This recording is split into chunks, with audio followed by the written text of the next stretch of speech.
अस्सलाम वालेकुम प्यारे दोस्तों। तो आज की वीडियो में हम आपको दज्जाल से मुलाकात करने वाले एक गिरोह के बारे में बताएंगे कि उस गिरोह और दज्जाल के दरमियान क्या बातचीत हुई और मुसाफिरों का वो गिरोह किस तरह दज्जाल तक पहुंचा। तो आइए वीडियो शुरू करते हैं बिना किसी देरी के। एक शख्स कहता है कि एक मरतबा मैं समुंदर के सफ़र पर निकला। मुसाफिरों की कुल तादाद 30 थी और हम सब एक कश्ती पर सवार थे। हमारा सफ़र इंतहाई इत्मीनान के साथ कट रहा था कि अचानक हवा चलना शुरू हो गई और समुंदर में तूफान आ गया। इस शदीद हवा और तूफ़ानी लहरों के बाइस हमारी कश्ती और समुंदर में मौजूद दीगर कश्तियाँ डोलती जाती। कश्ती के मुसाफिर इस सूरत हाल से परेशान हो गए और हर कोई अपने अपने खुदाओं को पुकारने लगा, क्योंकि किसी को कुछ समझ नहीं आ रहा था कि क्या करे। समुंदर से उठने वाली लहरें एक सिमत की बजाय हर तरफ से कश्ती को अपनी लपेट में ले रही थीं।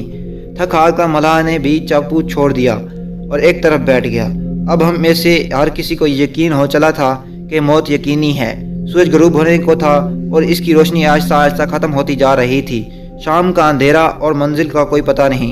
ये भी खबर ना थी कि कश्ती किस सिमत जा रही है और समंदर की लहरें अब तक कश्ती को सलामत रहने देंगी।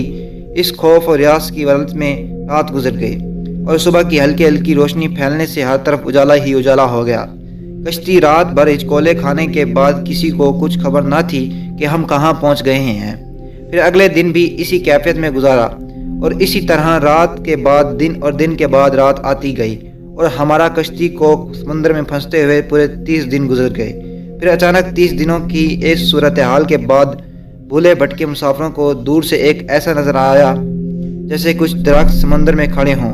30 दिन से मुसीबत में फंसे हुए मुसाफिरों को ये मंजर देखकर उम्मीद की कुछ किरण नज़र आई और मलाह ने जल्द से जल्द वहाँ तक पहुँचने के लिए पूरी ताकत के साथ चप्पू चलाना शुरू कर दिए और कश्ती को तेज़ी के साथ उन दरख्तों की तरफ ले जाने लगा। कश्ती में मौजूद मुसाफिर जिन्हें यकीन हो चुका था कि अब मौत के सिवा कोई चीज़ नहीं, उनके चेहरे ज़िंदगी की उम्मीद से चमक रहे थे। फिर कश्ती जूं जूं करीब होती गई दरख्त साफ दिखाई देने लगे। मलाह पूरी ताकत से कश्ती चला रहा था। सूरज गरूब होने से पहले पहले इन दरख्तों तक पहुँचा जाए ताकि कहीं ऐसा ना हो कि अंधेरा हो जाने के बायस हम इस आखिरी उम्मीद से भी हाथ धो बैठें। फिर कश्ती आहिस्ता आहिस्ता उन दरख्तों की तरफ बढ़ती रही और जब दरख्त करीब हुए तो सारे मुसाफिरों को ये जानकर खुशी हुई कि ये समुद्र में वाक़या कोई जजीरा है। अभी सूरज मुकम्मल गरूब नहीं हुआ था कि कश्ती जजीरे के किनारे पहुंच गई। मुसाफिरों को इस जजीरे पर उतरे ज़्यादा देर नहीं हुई थी कि दरख्तों के दरमियान से एक अजीब व गरीब किस्म का जानवर निकला। इस जानवर के पूरे जिस्म पर बाल थे, इस कदर लंबे और घने थे कि ये मालूम ही ना होता था कि जानवर का अगला हिस्सा कौन सा है और पिछला हिस्सा कौन सा है। सारे मुसाफिर इस अजीब व गरीब जानवर को देखकर हैरान व परेशान हो गए, क्योंकि इनमें से किसी ने भी इससे पहले ऐसा जानवर देखना तो दूर की बात है, सुना भी ना था। अब इस पुरअसरार जजीरे पर इसको देखकर सब परेशानी में मुब्तला हो गए कि ये क्या बला है। एक मुसाफिर ने दूसरे मुसाफिर से पूछा कि ये क्या चीज़ है। जानवर ने मुसाफिर की ये बात सुनकर और मुसाफिर के जवाब देने से पहले वो जानवर खुद बोला, मैं जासूस हूँ। जानवर के इंसानों की तरह गुफ्तगू करने से तमाम मुसाफिर मज़ीद परेशान हो गए, क्योंकि आज तक उन्होंने किसी जानवर को इंसानी ज़बान में बोलते नहीं देखा था। चुनांचे सब ये समझने लगे कि हो ना हो ये कोई जिन है और हमारे सामने आ गया है। तुम्हारी जासूसी का मकसद क्या है और तुम किसके लिए जासूसी करते हो? एक मुसाफिर ने हिम्मत करके उससे पूछा। मैं जिसके लिए जासूसी करता हूँ उसे तुमसे मिलने का बेहद शौक़ है और तुमसे बातें करना चाहता है, लिहाजा तुम मेरे साथ चलो। ये सुनकर हम तमाम मुसाफिर हैरान परेशान चुपचाप उसके पीछे हो लिए।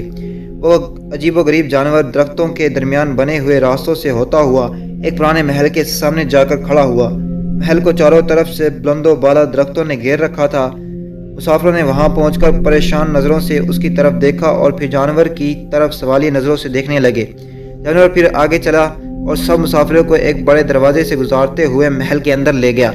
महल के अंदर दाखिल होते ही सब ने देखा कि एक बहुत बड़ा शख्स जंजीरों में जकड़ा हुआ था और रिहाई के लिए कोशिश कर रहा था। हमने इससे पहले इतने बड़े कद आवर, इतने ज़्यादा रौब वाला शख्स कभी ना देखा था। एक मुसाफिर ने हिम्मत करके पूछा, तुम कौन हो? मैं क्या हूँ और कौन हूँ ये तुम जान ही लोगे, पहले ये बताओ कि तुम कौन हो? उसने सवाल करने वाले मुसाफिर से पूछा। हम अरब कबाइल लिखम और जजाम के लोग हैं। और साथ ही उस मुसाफिर ने अपने साथ बीती और यहाँ तक के सारी दास्तान सुना दी। इस कैद में जकड़े हुए शख्स ने कहा, ज़रा मुझे नखलिस्तान बिसान के मुतल्लिक तो बताओ, इनके मुतल्लिक क्या जानना चाहते हो? इस मुसाफिर ने पूछा। खबरदार, अनकरीब इन पर फल लगना बंद हो जाएगा वो कैदी गुस्सीले अंदाज में बोला। फिर वो मुसाफिरों से मुखातिब होकर कहने लगा, अच्छा तिब्रिस्तान के दरियाओं के मुतल्लिक तो बताओ। मुसाफिरों ने कहा, दरिया के मुतल्लिक क्या पूछना चाहते हो? वो बोला, इसमें पानी है। मुसाफिरों ने कहा, हाँ इसमें पानी है। उसने कहा, अनकरीब इसका पानी ख़त्म हो जाएगा। फिर वो कहने लगा, मुझे जिगर के चश्मे के मुतल्लिक तो कुछ बताओ, क्या पूछना चाहते हो? मुसाफिरों ने पूछा, यही कि इस चश्मे पर पानी है कि नहीं। अगर वहाँ पानी है तो फिर वहाँ के लोग चश्मे के पानी से खेती बाड़ी करते हैं।